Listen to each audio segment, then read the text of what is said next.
వీడు మొరటోడు అని వాళ్ళు వీళ్ళు ఎన్నెన్ని అన్న పసి పిల్లవాడు నవ్వాడు.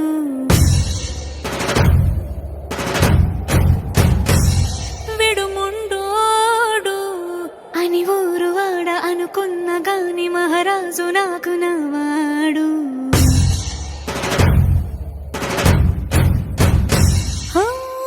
మాట పెడుసైనా మనసులో వెన్న రాయిలా ఉన్నవాడిలోన దేవుడెవరికి తెలుసును నాకన్నా. సూసేకి అగ్గిరవ్వ మాదిరే ఉంటా